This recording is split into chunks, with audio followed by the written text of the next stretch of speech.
दोस्तों, आपके अपने YouTube channel Lakhan for you बहुत बहुत स्वागत। दोस्तों, चुनाव से रिलेटेड हम वीडियो आपको लेकर आए हैं। बहुत ही शानदार वीडियो है दोस्तों।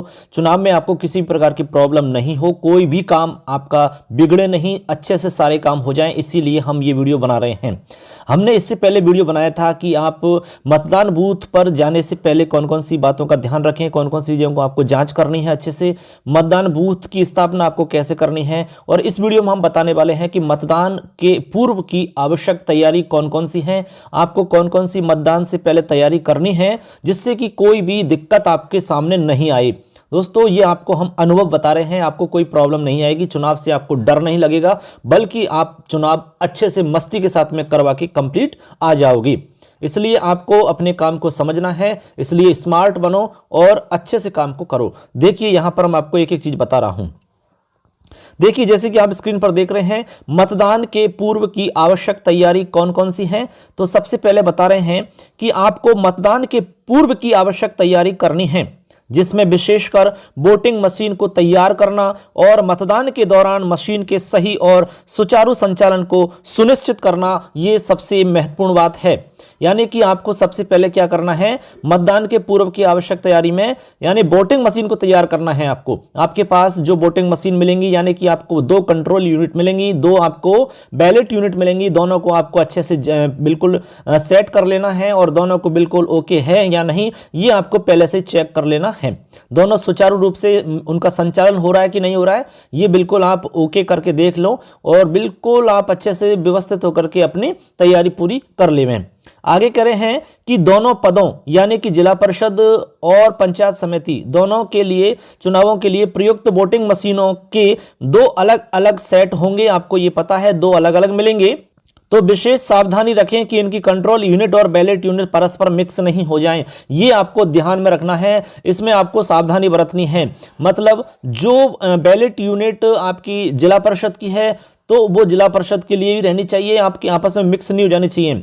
और एक सेट आपका पंचायत समिति के लिए रहेगा, तो जो आपके पंचायत समिति का सेट है वो आपका जिला परिषद से मैच नहीं हो जाए, और जो जिला परिषद का है वो आपका पंचायत समिति से मिक्स नहीं हो जाए, क्योंकि आपके पास 2 कंट्रोल यूनिट होंगी और 2 ही आपके पास बैलेट यूनिट होंगी, आपस में मिक्स नहीं होनी चाहिए। आप उसको देख करके अच्छे से सेट करें, ठीक है, ये आपको ध्यान में रखना है। इसके अलावा देखिए और क्या बात आपको ध्यान रखनी है। आगे कह रहे हैं कि दोनों पदों के लिए प्रयुक्त वोटिंग मशीनों से मॉक पोल कराया जाएगा। यदि किसी स्थिति में मशीन बदली जाती है तो बदली गई मशीन से भी मॉक पोल कराया जाएगा। बिल्कुल एकदम सही है। मतलब सीधा सा ये हुआ कि आपके पास जैसे 2 मशीन होंगी, जिला परिषद की होगी, एक आपके पास पंचायत समिति सदस्य की होगी, तो दोनों ही मशीनों से मॉक पोल की प्रक्रिया करना अनिवार्य है।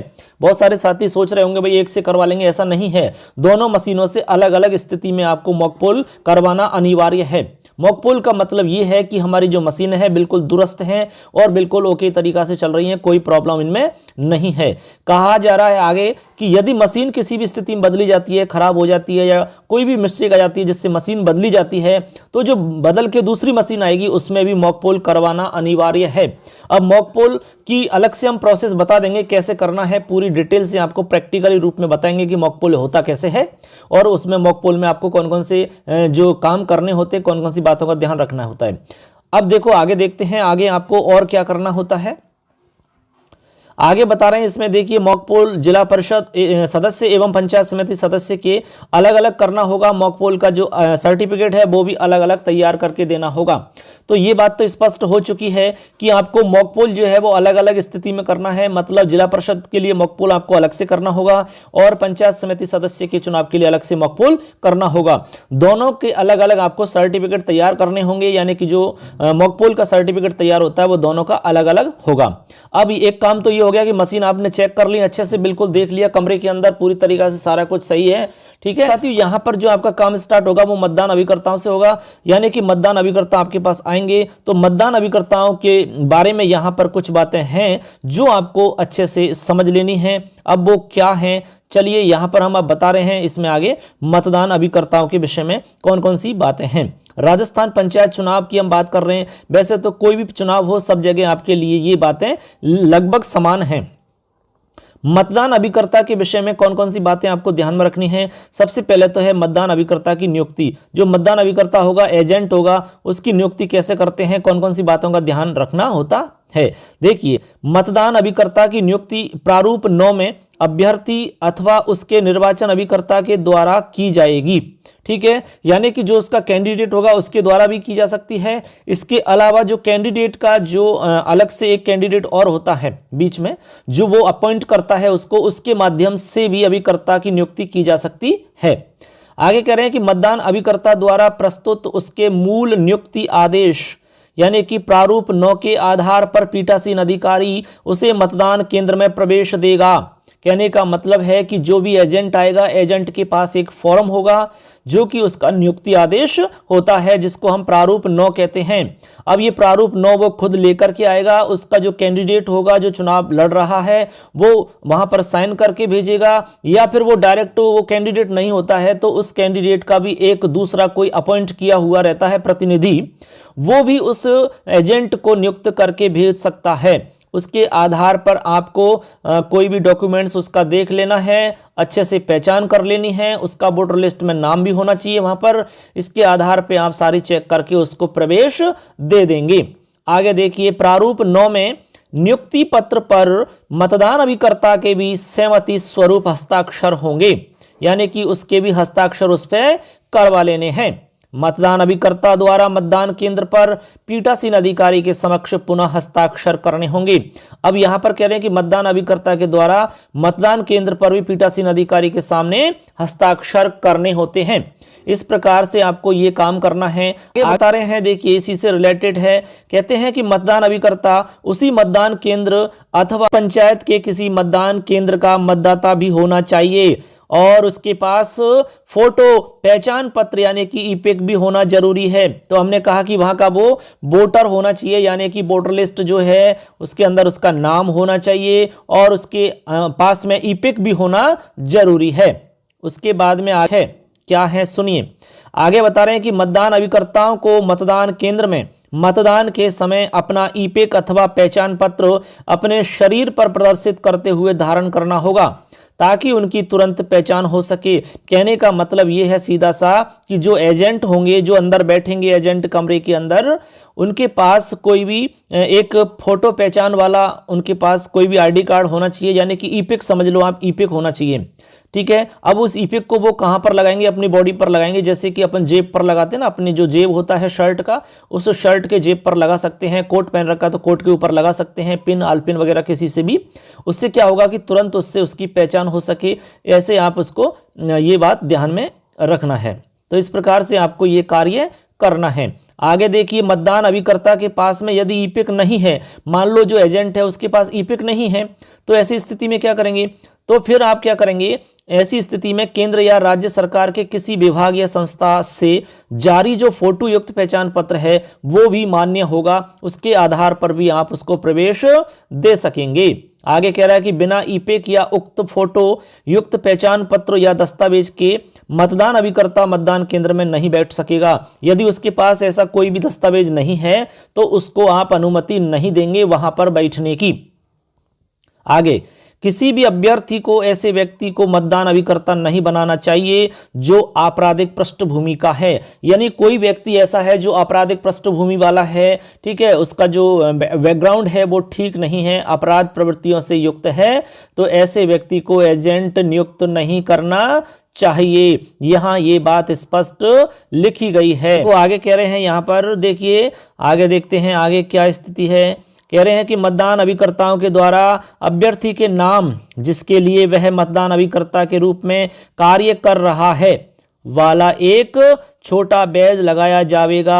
यह बैज पीठासीन अधिकारी द्वारा जारी किया जाएगा, यानी कि जितने भी एजेंट हैं उनको एक बैज मिलेगा। इस तरह का बैज रहता है एक गोल वाला, ठीक है, वो पीठासीन अधिकारी जारी करता है। पीठासीन अधिकारी उनको एजेंटों को दे देता है और एजेंट उसको अपने जेब पर लगा लेते हैं या कोट पर लगा लेते हैं, कहीं पर भी आल पिन या पिन वगैरह से लगा के रखते हैं। ठीक, इसके बाद में आगे कह रहे हैं कि प्रत्येक अभ्यर्थी प्रत्येक मतदान केंद्र के लिए एक मतदान अभिकर्ता नियुक्त कर सकता है, तथापि एक समय पर अभ्यर्थी या मतदान अभिकर्ता को ही मतदान केंद्र में प्रवेश की अनुमति दी जाएगी। इस बात का आपको ध्यान रखना है।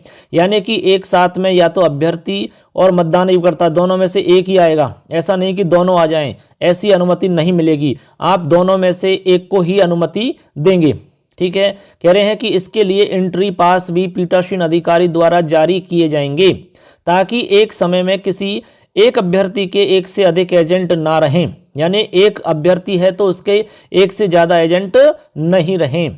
कह रहे हैं कि 3 बजे अपराह्न बाद रिलीव मतदान अभिकर्ता को अनुमति नहीं होगी। वैसे तो जो हमारे पंचायत और ये जिला परिषद वाले चुनाव है इसमें रिलीवर की वैसे व्यवस्था होती नहीं है। ठीक है, ये आपको ध्यान में रखना है। आगे देखते हैं और क्या खास बात है। आगे कह रहे हैं कि धारा 134 के अनुसार सरकारी सेवारत व्यक्ति मतदान अभिकर्ता के रूप में कार्य नहीं कर सकेगा। ये भी बात स्पष्ट रूप से यहाँ पर लिखी गई है कि यदि कोई भी व्यक्ति सरकारी सेवा में सेवारत है तो ऐसे व्यक्ति को अभिकर्ता के रूप में नियुक्त नहीं किया जा सकेगा। आगे कह रहे हैं कि मंत्री अथवा किसी अन्य व्यक्ति जिसे राज्य के खर्चे पर सुरक्षा प्रदान की गई है उसको भी मतदान अभिकर्ता के रूप में अनुमति नहीं मिल सकती है। आगे कह रहे हैं मतदान अभिकर्ता मतदान प्रारंभ होने से कम 1 घंटा पूर्व मतदान केंद्र में प्रवेश कर सकेंगे। यदि मतदान अभिकर्ता विलंब से आता है तो मतदान केंद्र पर आगे की कार्यवाहियों में भाग ले सकेगा। कहने का मतलब 1 घंटे के लिए इसलिए कहा है क्योंकि 1 घंटा पहले मॉक पोल की प्रोसेस स्टार्ट हो जाती है तो उस मॉक पोल की प्रोसेस में वो शामिल हो सकता है। यदि वो लेट आता है तो आगे जितनी भी प्रोसेस होंगी उसमें वो शामिल हो सकेगा। ये नहीं कि लेट आया तो पहले जो प्रोसेस हो चुकी है उसको दोबारा से उसके सामने करेंगे, ऐसा बिल्कुल भी नहीं है। जो काम हो चुका है वो हो चुका है, आगे जो होगा उसको आप देख सकते हो, ऐसा हमें उनको बोलना है अभिकर्ताओं को। आगे कह रहे हैं कि पीठासीन अधिकारी के द्वारा मतदान अभिकर्ता या रिलीवर मतदान अभिकर्ता विजिट सीट प्रपत्र करके संधारण करना होगा। ठीक है, अनुलग्नक 17 पेज 191 पीठासीन अधिकारी पुस्तिका, ये पुस्तिका रहती है। कार से हमने बात की कि मतदान अभिकर्ता से रिलेटेड यहाँ पर कौन कौन सी बातों का अच्छे से ध्यान रखना है। एक बात और है मोस्ट इंपॉर्टेंट, यहाँ उसको भी समझ लेते हैं। कहते हैं कि मतदान अभिकर्ताओं को मतदान के दौरान निर्वाचक नामावली की प्रति मतदान केंद्र के बाहर ले जाने की अनुमति नहीं है। ये बहुत ही मोस्ट बात है। जैसे बहुत सारे जो एजेंट होते हैं वो क्या करते हैं, बार बार बाहर जाते हैं, कमरे से बाहर भगते हैं और जो उनके हाथ में जो वोटर लिस्ट होती है उसको लेके चले जाते हैं। लेकिन आपको ये ध्यान रखना है बिल्कुल सजगता के साथ में कि वो किसी भी स्थिति में वोटर लिस्ट को बाहर लेकर के नहीं जाएगा।